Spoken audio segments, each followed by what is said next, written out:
After we got back together, I changed all the bad habits Pablo hated. I stopped checking on him constantly, stopped getting jealous for no reason, stopped nitpicking, even when I found a lipstick in the passenger seat that wasn't mine. I thoughtfully put it back in place for him, but Pablo's face darkened, and he suddenly slammed on the brakes. Chapter 1. Pablo had sharp brow bones, deep features, and the oppressive aura of someone always in charge. Yet now he pinched the bridge of his nose, looking exhausted. This lipstick was left by Juliet. The dinner went too late last night. She helped me drink on my behalf. She couldn't drive, so I gave her a ride. He looked at me and did something he always disdained doing, explaining, "I've told you countless times. It's only because she's my uncle's daughter that I have to look after her a bit. Past, present, or future, I have nothing going on with her." Seeing me silent, his always composed expression cracked for the first time, revealing helplessness I had never seen on his face. "What will it take for you to believe me?" I said calmly. "Nothing. I believe you, and I'm not angry." It was like punching cotton. Pablo's expression turned blank for a moment. "Then why haven't you said a word the whole way?" I looked at my watch, calculated the time to the airport, and brushed it off. "You said before you didn't like hearing useless information. You're almost late for work. Just drop me off at this intersection." Focused entirely on the road, I completely missed the momentary darkening of Pablo's expression. "You always get off at the next traffic light. We're still 2 kilometers away from your company." I hadn't expected that, and was forced to meet Pablo's scrutinizing gaze. "It's early morning. If you're not going to the office, then where are you going?" Seeing the hesitation deepening in Pablo's eyes. Ding! His exclusive ringtone, belonging to Juliet. Pablo's sharp gaze tightened, then flickered away. He said, "Guilty. It's a work call. I need to take it." He immediately tossed aside the suspicion he had toward me and unlocked the car doors. "Then you should get off here." I nodded, quickly unbuckled my seatbelt. But he stopped me. "Don't be so careless. Watch where you're walking." His voice lowered behind me, carrying a coaxing softness. "That restaurant you always wanted to try, I booked it. I promised you before. I'll never miss another anniversary again. Happy 7th anniversary, Jane. See you tonight." My hand on the car door paused. The last anniversary. He abandoned me for Juliet. Back then it hurt so much. Yet now thinking of it, I felt nothing at all. "Go answer the call." I opened my mouth and said softly, "Don't keep her waiting. After all, Juliet can't be kept waiting, and my plane can't wait either. As for anniversaries, this year, next year, every year, I'm going to miss them all." Chapter 2. I finally caught the plane. After sitting down, I felt a bit dizzy because I hadn't had time for breakfast. I reached into my pocket out of habit, and as expected, found 3 chocolates. Ever since I fainted from low blood sugar a long time ago, Pablo had made a habit of quietly slipping a few chocolates into my pocket every day. The sweetness melted on my tongue, and the dizziness quickly eased. But then, a deep lingering bitterness rose up afterward. 7 years together. How did Pablo and I end up like this? At first, I truly believed Juliet was just what he said, someone hired because of his uncle's connections. Someone he had to bring into the company out of obligation, which was why Pablo had to keep our relationship strictly separate at work, and why he had to give her special treatment. The head of our department made things difficult for me several times, and anyone who so much as spoke to Juliet without enough respect would be fired. Behind the scenes, everyone gave Juliet a nickname, and in front of me, the secret girlfriend Pablo kept hidden, they called her the boss's future wife. I forced myself to understand his difficulties, but that special treatment followed us home. Pablo would drop everything because of her calls, leaving me again and again to go to her. The violent fight erupted one night. I saw a picture in our colleagues' private group chat. It showed Pablo, who claimed he was working overtime, watching a midnight movie with Juliet. Coincidentally, it was the exact movie I had begged him many times to watch with me, only to be ruthlessly rejected. I had tugged on his sleeve and pleaded, "Everyone goes with the person they love to watch the movie they love. Let's go too, okay?" Pablo hadn't even bothered to lift his eyelids as he refused. Watching this kind of brainless romance film is a waste of life. Yet in that photo, he looked elegant, smiling warmly, Not a trace of impatience. Messages in the chat scrolled by rapidly, soon blurring before my eyes. When Pablo came home, I asked flatly, without any emotion in my voice, "How was the romance film?" A flicker of surprise seemed to pass through his eyes. Or maybe I imagined it, because he remained utterly unmoved, expressionless. "You followed me?" My heart felt like it was smothered under a soaked, heavy towel, so suffocating I couldn't breathe. "Follow you? Why would I need to?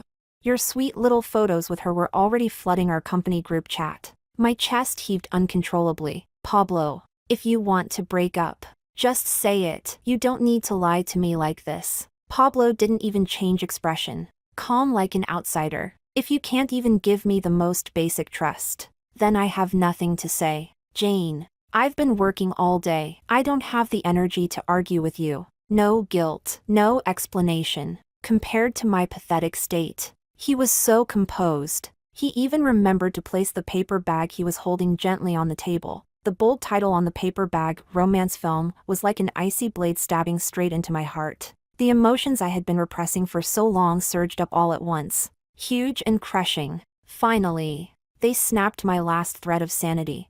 I grabbed the paper bag in a breakdown and slammed it onto the floor to vent my anger. It wasn't sealed. Everything inside rolled out in all directions, making a few dull sounds on the ground. I didn't even look at them, only stared at Pablo with reddened eyes. We locked eyes, almost like we were in a standoff. After a while, he slammed the door and left. I stood frozen like a statue, until something rolled to my feet. I looked down, stunned. It was chocolate, round, handmade chocolate scattered all over the floor. Chapter 3. In the end, I softened.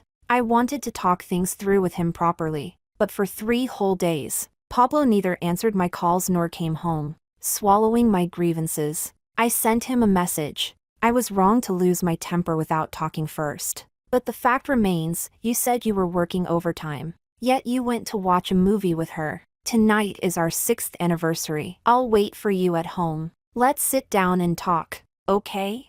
But I waited from daylight to nightfall, and he still didn't come back. Near 11 o'clock, I made up my mind and went to the company to find him. On the way, I ran into the department head Pablo had fired because of Juliet. He dragged me toward a dark corner. "Damn it. I didn't dare touch the boss's woman. But you? I can touch you just fine." Each call I made to Pablo's private number went unanswered, and each unanswered ring became a terrified, hopeless plea for help. If a passerby hadn't come by and scared him off, the injuries I suffered wouldn't have stopped at bruises and a swollen face. When my phone rang suddenly, I screamed like a frightened bird struck by an arrow. The moment I saw the name on the screen, the composure I'd been forcing all night collapsed instantly. I burst into tears, almost like someone who had narrowly escaped death. Hello?" Juliet's soft, sweet, girlish voice sounded. "Pablo's in the shower. I saw you called several times. May I ask who you are, and what you need?" My throat felt instantly stuffed with burning charcoal. The tender flesh inside felt scorched, blistered, charred. It hurt so badly I wanted to carve out my own vocal cords. Hanging up, a task so simple, felt like it drained the last of my strength. Utterly humiliated, I limped my way to the police station to file a report. By the time everything ended, the clock pointed to 0:01 of the next day. And finally, I received a call from Pablo. His tone was still just as condescending as ever. "So, do you realize you were wrong?" In that instant, I understood he had done it on purpose. Those unanswered calls I made on our anniversary, they were his punishment for my lack of trust. Tears slid down my swollen cheeks. Burning like acid poured onto open wounds. When I spoke, my voice rasped like a broken bellows. I said, "Pablo, let's break up." There was only a 1-second pause on the other end. Then Pablo gave a cold laugh. "Fine, but don't regret it." He hung up without hesitation, agreeing to break up with me without the slightest reluctance. Chapter 4. In the beginning, I just had trouble falling asleep. I couldn't help tossing and turning, replaying every detail of our relationship.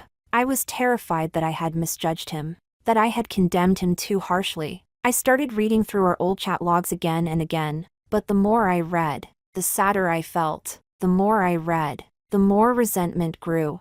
I began to hate Pablo. 6 years, 6 whole years. I hated how easily he threw me away, as casually as tossing out trash. At 4 in the morning, in misery, I deleted all his accounts. Then I got up and angrily gathered everything of his, stuffed it all into a huge trash bag and hurled it into the dumpster downstairs. After doing all that, I thought I'd feel relieved, but it was like killing a mosquito that had tortured me, only to realize the blood splattering out belonged to me. I went to work on time, acting as though nothing had happened, but only I knew a huge piece had been carved out of my heart. That piece used to hold Pablo, until it began to rot, and to survive, I had to cut that rotten flesh out myself. But I forgot, when the wound is that large, a person can't survive either. My emotions surged back violently the moment I saw him at the company's all-hands meeting. Pablo remained calm, steady, and self-possessed. He even seemed more spirited than before,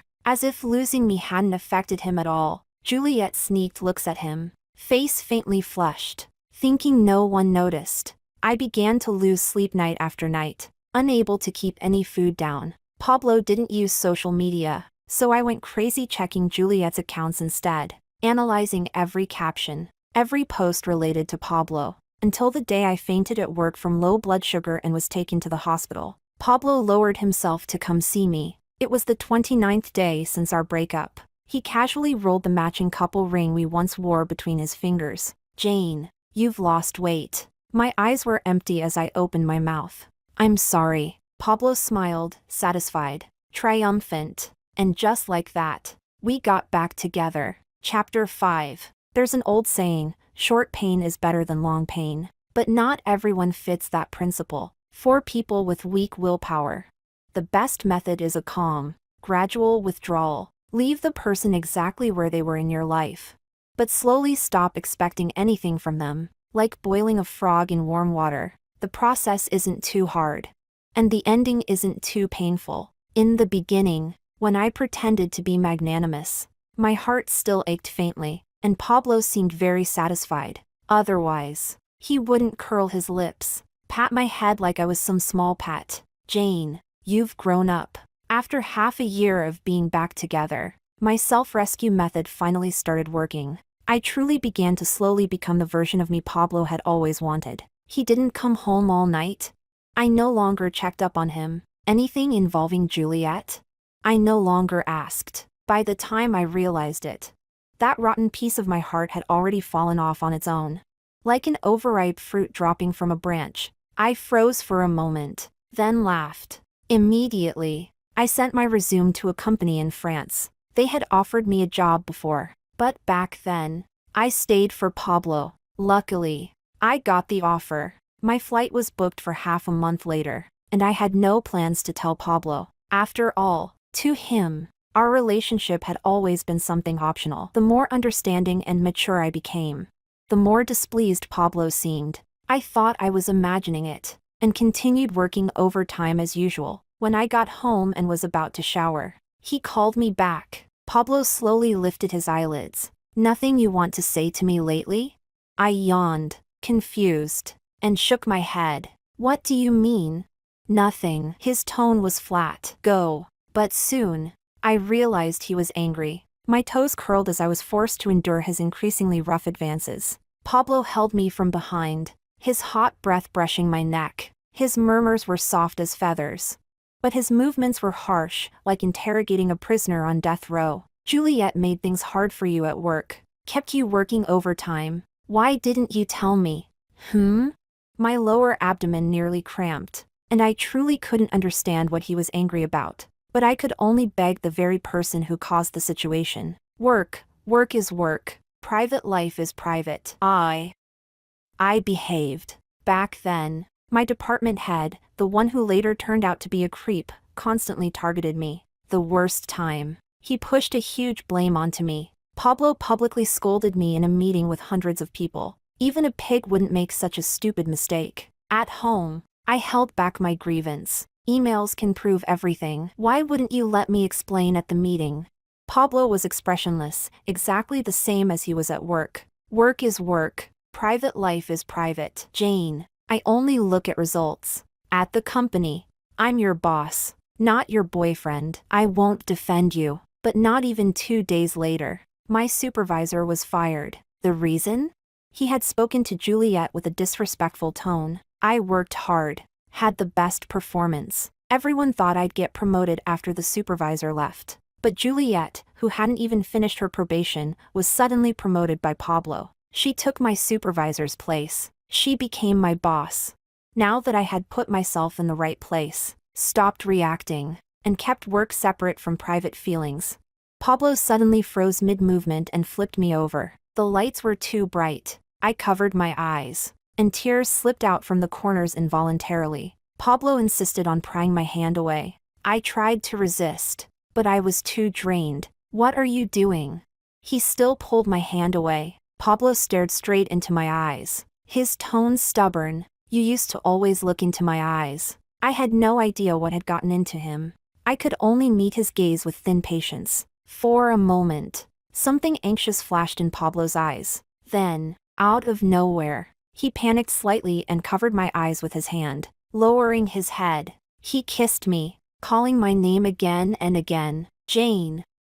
Jane. Chapter 6. The next day, Pablo suddenly asked Juliet to give a work report. All the work in that section had been done by me, and Juliet stuttered, unable to say anything at all. If you don't even understand your own job responsibilities, Pablo said expressionlessly, you don't need to sit in that position anymore. Everyone in the meeting room fell utterly silent, barely daring to breathe. Juliet covered her mouth and ran out crying. After the meeting, the break room on our floor was buzzing with excitement. Wow, the boss looked so mad today. You think the boss's future wife is about to be dethroned? People chattered noisily. While I was making instant coffee, someone called out to me, Jane, why aren't you saying anything? If you ask me, you're really strong. Pablo scolded you so harshly back then, and you didn't even cry. Honestly, I had zero interest in getting involved in anything between the two of them, but in a situation where everyone was gossiping about the boss, silence could be seen as betrayal and turn you into a target. So I joked lightly, I'm just a miserable worker bee. How could I compare myself to the boss's lady? Couples fight at the head of the bed and make up at the foot of the bed. Love and conflict, that's the ultimate workplace power combo. Hey, why are you poking me? Stop messing around. I lowered my head, steadied my ceramic cup, and added, they're a perfect match. Honestly, I'm starting to ship them myself. Only after speaking did I notice the strange silence in the break room. I looked up and met Pablo's face, cold as a frozen lake, under everyone's pitying gazes. Pablo glared and summoned me to the top floor. The moment I entered, he hugged me tightly from behind. I jumped in shock. Pablo was usually very careful about these things. To keep our relationship secret, he would force me to get out 2 traffic lights early every morning. But now the office door was open, and he had 7 assistants who could walk in at any moment. I quickly pushed him away with both hands and feet. Someone might come. Pablo started staring into my eyes again, as if he had to dig something out from the bottom of them. After a while, he finally lowered his suspended hand. Jane, I really don't have anything with Juliet. In the past. Forget it. You can stay mad inside if you want. From now on, I'll prove it with my actions. I froze for a moment. The promise I couldn't get even when I cried and fought before the breakup, I suddenly received for no reason at all. But now, my flight was in 7 days. I didn't want anything anymore. Pablo began acting like a different person. He suddenly reported everything to me, even though I didn't care anymore. He was even more obsessed with forcing me to look into his eyes during sex. But every time I looked, he would suddenly cover my eyes again. It felt like a derailed train suddenly pulled back onto the right track. The ticking clock, our relationship, it all seemed to rewind to the time before Juliet ever appeared. For a moment, I wondered if maybe he hadn't been completely indifferent after all. I decided the breakup should be said to him face to face. When I bought the ticket, I hadn't noticed. My departure date was our 7th anniversary, and tomorrow would be our 7th anniversary. I looked at the photo Pablo sent, a report of where he was during a business dinner. I made up my mind to talk to him tonight, but then I saw Pablo kissing Juliet. Summer night breeze, stars above, Every scene was identical to that night 7 years ago, when we confirmed our relationship. Except back then, the person in Pablo's arms was me, and now it was Juliet. Juliet's peach blossom eyes shimmered beautifully. Her lipstick color was lovely too. She looked at me, and in her eyes, what flickered was unmistakably pride and provocation.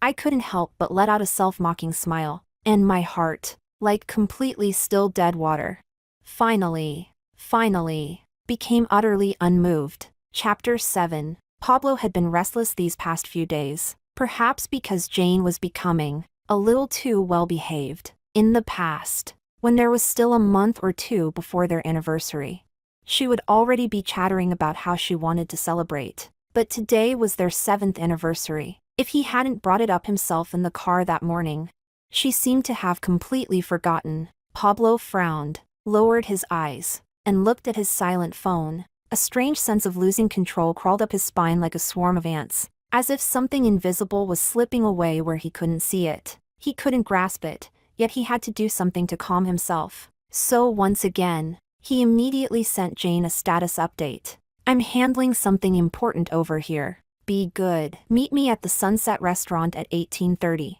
Just then, a syrupy sweet female voice called out, Pablo. Pablo lifted his eyes in annoyance. He saw Juliet's face, and next to her, Juliet's father. Behind them, an aide pushed Paul's wheelchair. Paul's brows were permanently furrowed into a deep crease. We'll finish talking right around dinner time, so I invited your future in-laws to eat together. Juliet's father put on the airs of an elder, echoing Paul. It's been delayed for a whole year. It's time to finalize you two kids' wedding date. Your grandfather's health isn't good. What did you call him here for?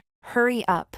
Finish talking, and let's all go eat. Juliet shyly played along, nodding. Great. Pablo's lips curled into a cruel arc, with not even a hint of a smile in his eyes. I was planning to meet him tomorrow anyway. Juliet's father had just begun to grin, but the smile froze at the next sentence. Perfect. We can discuss the land parcel in the development zone while we're all here. Development zone? What development zone? Juliet's father's eyes nearly popped out. Paul's expression also changed drastically. Only Juliet stayed sweetly oblivious. Daddy, it's the land in North City. Pablo said it was urgent. Last night. Juliet's cheeks turned pink as she recalled something. Anyway, last night, I used your official seal to stamp the documents for him. With every word she spoke, the two old men's faces turned a shade paler. Within just a few sentences, Paul fainted from anger. Juliet's father, agitated and furious, was dragged out by security. Only Juliet remained rooted in place like a puppet with its strings cut. She finally seemed to realize her situation. Her eyes reddened. So you were using me all along? Your kindness toward me was fake, just to earn my trust so you could go after my dad? I don't understand business stuff, but I never wronged you. I even waited for you to break up with your girlfriend even though I knew she existed. How could you treat me like this? Naively, Juliet had allowed her father to pressure Pablo with his shares, trying to force a marriage between them. Now that Pablo had reclaimed the shares and no longer had to be controlled by anyone, he didn't bother sparing her another expression. His cold voice didn't even waver. Never wronged me? If it weren't for your privileged position, how else would you have sat in that role? Juliet stared at him as if she were seeing him for the first time. Oh, tears spilled down her cheeks. So you're defending your girlfriend Jane now? Pablo hadn't expected her to know Jane was his girlfriend. His brows lowered slightly. Juliet caught that tiny shift instantly. So Jane, that name, was the only weak spot this man had. Her eyes were red to the point of bleeding. Pablo wanted to use her like a sticky note, toss her aside after use. But she was determined to act like superglue, rip a layer of skin off him if she had to. Jane submitted her resignation this morning. She's one level below me. Employees under level 4 don't need your approval to resign. You probably didn't know, so I kindly came to tell you.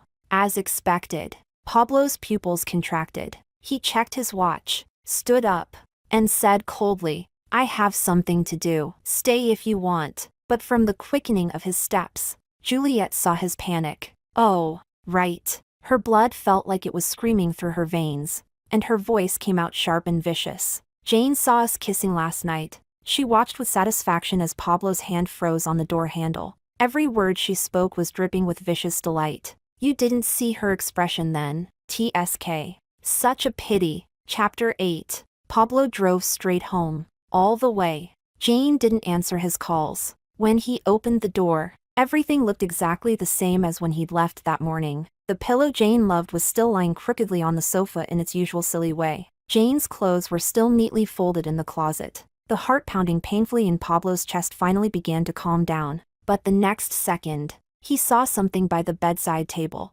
It was their matching couple rings, and beneath the rings was a note. "We're done. I'm returning this to you." In his ear, the mechanical voice saying the number you dialed cannot be reached repeated again and again, like poisoned arrows, one after another, each one hitting Pablo's heart with perfect accuracy. At that moment, an unknown number called in, even when he'd signed his parents' death certificates, and learned that part of the family shares had been stolen by their trusted friends. Pablo had remained calm, but now, his hand trembled slightly. "Hello." His heart felt as if it were hanging high over a cliff, swaying in empty air, clinging to the last shred of hope. He asked, "Jane?" A polite, official voice answered, "Good evening, sir. We're calling from the Sunset restaurant you booked exclusively. It's now 1831. We notice neither you nor your girlfriend have arrived. Would you like to delay your proposal event?" His heart plummeted off the cliff, shattering into pieces. But Pablo didn't even have time to feel the heartbreak, because every day afterward, he had to deal non-stop with the desperate, final counterattacks from Juliet's father and grandfather. He had clearly already found out where Jane was, yet he couldn't go to her until the 29th day after their breakup, when the Martinez family's Martinez finally became Pablo's Martinez completely. Only then did he fly to the country where she was. Pablo gripped the couple ring Jane left behind. The metal dug painfully into his palm, and the pain spread tightly into his chest. He finally understood. The strange, indescribable sting in his heart was actually hurt. He thought Jane had gone a little too far this time. A lover's quarrel was one thing, but she actually left the country and abandoned him. Forget it. She loved him so much. She must have been furious after seeing him kiss Juliet, and that's why she acted like this. Pablo forced himself to ignore the uncharacteristic calm Jane had shown recently, and told himself again, as long as he coaxed her, she would definitely come back to him immediately. But on a foreign street, he saw her from afar, his Jane, kissing another man. Chapter 9. When Simon leaned in. I was completely stunned. A wave of warmth rushed from the spot where his cheek brushed mine, slid down my neck, and spread through my entire body. He quickly stepped back. I froze. "Why did you suddenly do a cheek kiss?" "Sorry. You're just too cute." Simon looked down at me, his late green eyes shimmering like a sunlit ocean. "I wanted to kiss your cheek, but I was afraid it might be too abrupt." "Jane, I like you. Would you be my girlfriend?" This time, I was truly shocked. When coworkers winked and joked that the boss liked me, I never took it seriously. Simon was the general manager of our branch, half Russian, half Chinese, young, brilliant. His beauty was so striking it almost blurred gender.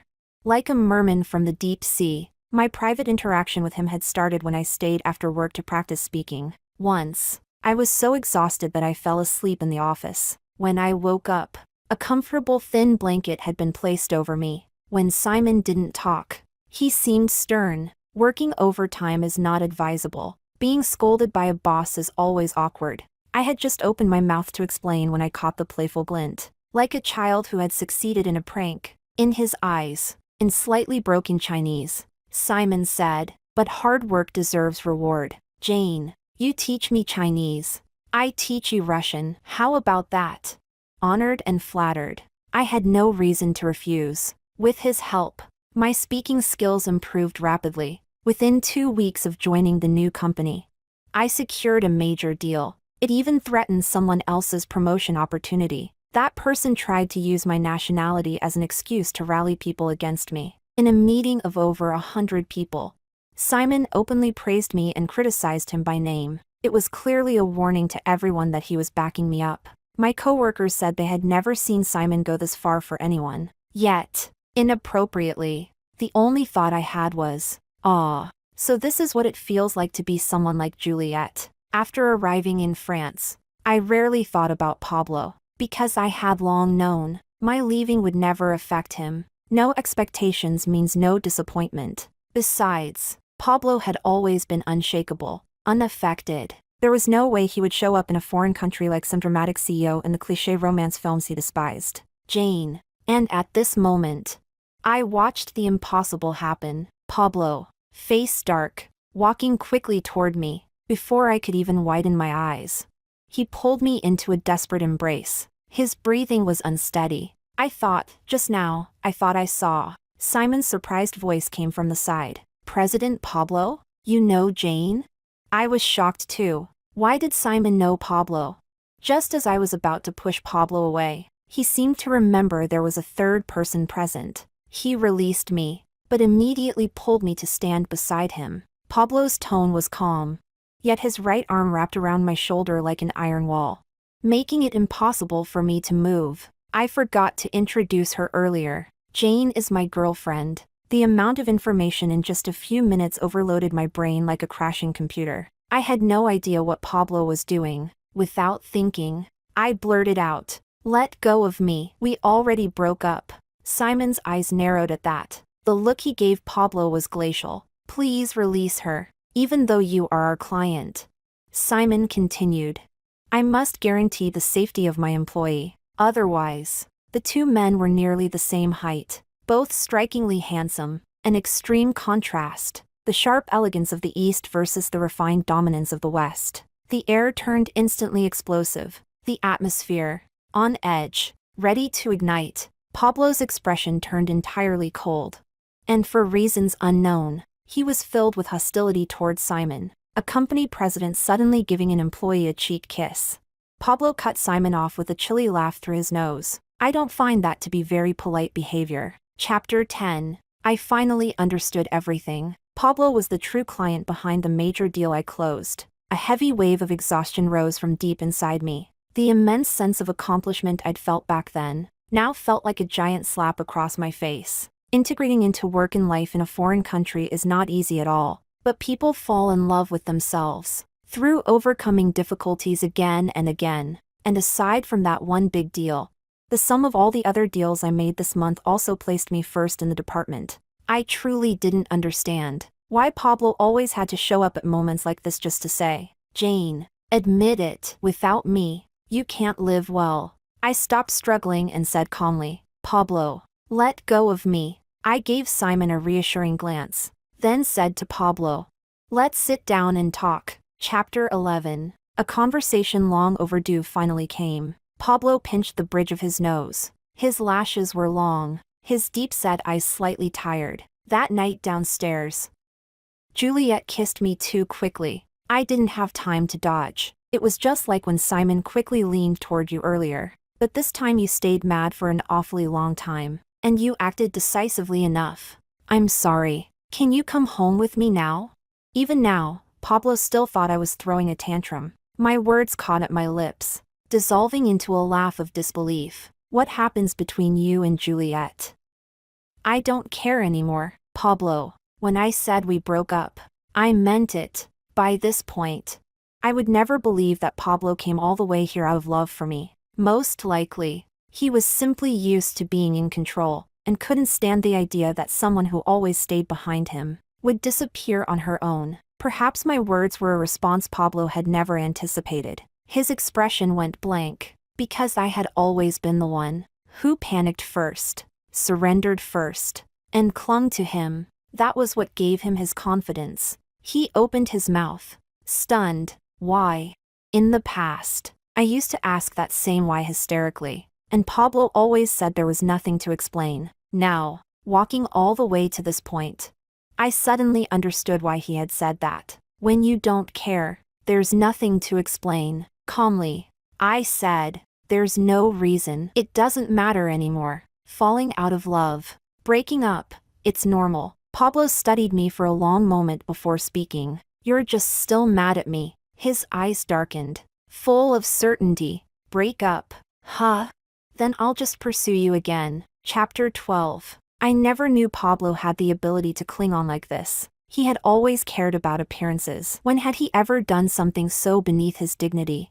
A proper party A client actually requested to work in our office with us. He deliberately and calmly appeared in both my work and my life. I no longer thought his grand gestures were because he loved me so much. It was just pride. He simply couldn't accept being the one dumped. But that day, I passed by the pantry. I heard coworkers talking about me, saying how lucky I was, having two top-tier men pursuing me, and even betting on who I would end up with. Every coworker present bet on Simon, for many reasons. For example, Simon publicly stood up to a racist in front of hundreds of people for me. For example, someone saw me and Simon staying late alone in the office in an ambiguous atmosphere. For example, someone saw us going to watch a re-released Chinese movie together. A bang, the sound of a cup shattering against the floor. Like a magnet, it drew everyone's attention toward the other doorway of the pantry. And there stood Pablo. From afar, he met my eyes. The man who was always cold-blooded and strong now looked desolate and at a loss.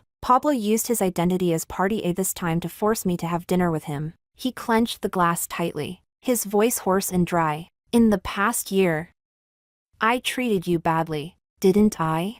Pablo's long lashes trembled slightly like butterfly wings. It was my mistake. I didn't handle my boundaries with the opposite sex well. But I've already fired Juliet. I didn't cheat. You can't sentence me to death just because of these things. Just like I knew. He paused slightly, his tone pretending to be relaxed. You and Simon don't really have anything, right? So it's true, there is no such thing as genuine empathy in this world. Only when one is truly standing alone in a snowstorm does one know how bone-piercing and unbearable it is. I observed his expression, and for the first time, I felt relieved, but I didn't want to drag Simon into anything between the two of us at all. I said, "It's not important." Not important? Again, not important? Then what is important to you? Pablo's voice rose, drawing many people in the cafe to look over. He had always been impeccable from head to toe. When had he ever lost his composure like this? His Adam's apple bobbed stiffly several times before he calmed himself down. Like a drowning man grabbing onto the last piece of driftwood, he took out the couple's rings I had refused to keep. Like a gambler placing his final chip on the negotiation table. You said before that we'd exchange these rings for wedding bands. And that it would always count. Let's go back and get married, okay? No one knew better than him how much I had wanted to marry him. One sentence about the company not allowing office romance. And that we couldn't go public yet. And I spent years as his underground, nameless girlfriend, waiting year after year. Back then, when that leader, who later turned out to be a sexual offender, targeted me at the company. I used to complain at home and grievance. When I become the boss's wife someday, I'm going to scare the company people, especially Luotian, out of their wits. My tone low and discouraged. Pablo, year after year. When exactly is this right time you keep talking about? But now, hearing the marriage proposal I had dreamed of, my heart didn't even ripple. I met his earnest gaze, took the ring, and stated calmly, on our 6th anniversary, I called you so many times. You didn't answer. Pablo said quickly, I slept in the office those days. Juliet brought things over. But we didn't. His explanation choked off abruptly, like a beast whose throat had been seized. Because I said lightly, that night, I was almost raped by Luotian. It was as if all the blood drained out of Pablo in an instant. His face turned deathly pale. His thin lips parted several times, like someone gravely wounded. He couldn't manage a single word. I said airily, fortunately, a passerby saved me. I suppose I'm kinder than Pablo ever was. All those times I was hysterical. He never bothered to give me even one explanation. But I'm tired now. I have my own life. I just want to make everything clear. So I said, actually, that night I really hated you. Hated your arrogance. Hated your indifference. But the more I hated, the more I realized, what I really hated was the weak version of myself who stayed by your side. So this is how it feels, just moving one's lips and watching the other person fall apart because of you. But after coming all this way, in love there are no survivors, only mutual ruin. I laid myself bare, like slicing open my chest with a scalpel to expose my heart. Between us, the biggest obstacle was never Juliet. Pablo. Being with you exhausts me. You give me the feeling that without me, you could choose anyone. I worked desperately, tried desperately, lived in constant insecurity, until later, I finally realized that the recognition I desperately wanted shouldn't have come from you,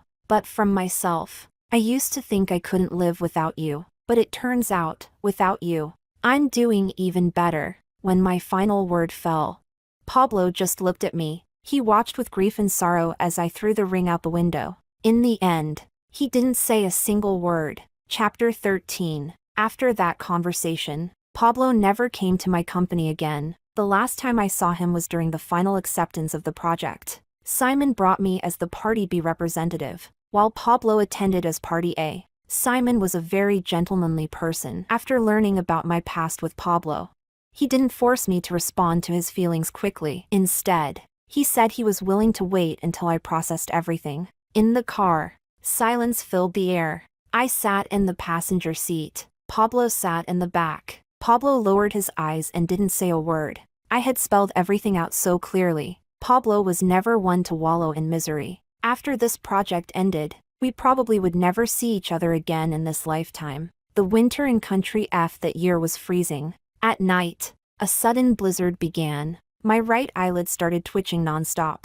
The accident happened in a split second. The tire skidded. Simon quickly turned right, but it was difficult to control the car. My whole body was slammed against the window. In the distance, a car sped toward us. Right before the collision, a cold yet familiar scent rushed toward me with strong, unwavering force. Pablo pulled my head tightly into his chest, and something pressed against me through a layer of fabric. I suddenly realized it was a ring, the ring I had thrown away. At the very last moment, Pablo said, "Jane, I'm sorry." Chapter 14. When I opened my eyes again, Pablo was still in the ICU undergoing emergency treatment. My left hand was fractured. Simon had performed the best possible self-rescue maneuver and was the least injured among the three of us. He came to see me, looking ashamed. I didn't blame him. After all, in a situation like that, self-preservation is a human being's first instinct.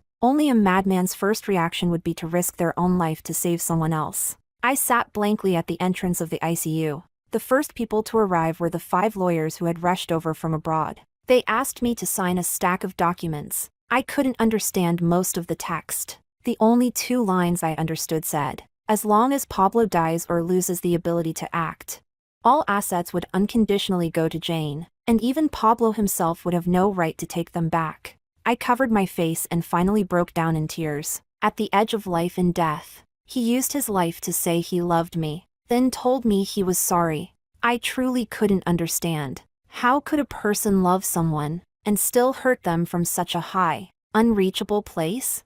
One of the lawyers, the oldest of them, who had watched Pablo grow up since childhood, told me what had happened, then let out a deep sigh. "Juliet's father is cunning. Pablo only dealt with Juliet because he had no choice. Pablo has been strong-willed since he was young. Perhaps that's why he'd rather let you misunderstand that he cheated than tell you the truth. To him, exposing his vulnerable side in front of you is no different from dying." Chapter 15. The stitches on my left hand had been removed, yet Pablo still hadn't woken up. I went to the Sunset restaurant. When the sun began to set, someone at the next table was proposing. Cheerful coaxing and encouragement filled the restaurant. Blushing under everyone's good-natured teasing, the girl accepted the ring. The 2 of them left the restaurant satisfied and glowing with joy. As the waiter cleared the tableware, he sighed. There was a super handsome guy last time who booked the entire restaurant. He checked every detail of the process, every ceremony, even the humidity. But in the end, both he and his girlfriend didn't show up.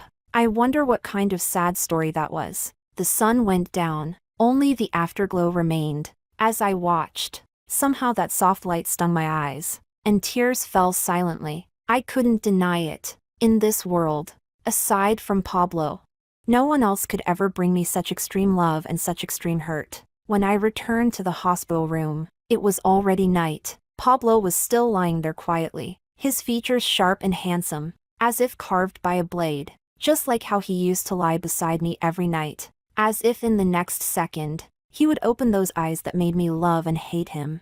Look at me. Kiss me softly. I parted my lips. I've thought it over. I don't accept your I'm sorry. You did have your difficulties, that's true. But the harm you caused me is also true. Pablo, we can't go back. A gust of wind blew outside the window. And I whispered, but the future remains to be seen. Pablo extra. Pablo had a very long dream. The first thing he saw was 19-year-old Jane. Back then, the department was recruiting newcomers. He was the department head, and she was a new member. Everyone went to eat Western food together. She ordered a medium-well steak. Someone mocked her without restraint. Her skin was fair, and that flush spread from the base of her ears to her slender neck, then disappeared under the collar of her white shirt. Even in such shame, she somehow managed to smile calmly and confess in front of everyone. Sorry, my family isn't well off. I've never had Western food before. Later, this girl who had never eaten steak, who would twist her ankle even just wearing kitten heels, walked steadily in high heels through a bizarre city, achieving one victory after another, like a tiny boat, small, yet full of resilience, never admitting defeat. Pablo loved and ached for her rare sincerity and tenacity, so he turned himself into a safe harbor, using meticulous care to let her anchor with peace of mind, never needing to take risks. But as time passed, he became like the kind of man in an 8 o'clock melodrama who marries the woman he loves. The heart that vowed to protect her for a lifetime so she would never need to be strong was real. But the arrogance and condescension born when the other person truly relied on him and reached out for love were also real. He began forgetting that Jane had always been someone who could fight side by side with him. He thought himself noble for silently bearing his family's pressure, supposedly paving the way for a safe and happy future for both of them. Yet he forgot that the future is made up of every single present moment. He overlooked Jane's anguish, her insecurity. He allowed her to gradually wither and fade. A boat docked in the harbor is the safest, but that is not why boats are built. As a harbor, his existence should have told the adventurous little boat, wherever you go, there will always be a place where you can return and rest safely. But instead, he mistakenly prevented the little boat from exploring, even made her lose confidence, believing she was not worthy, not precious. He loved her, but used the wrong way to love. Pablo prayed to God over and over again. He wanted to go back to the past. God regretfully told him that the past could not be returned to. But his God said, the future remains to be seen. Pablo slowly opened his eyes. He thought, if Jane forgives him, that would be best. If Jane doesn't forgive him, that is also good. This time, he would respect her choice unconditionally.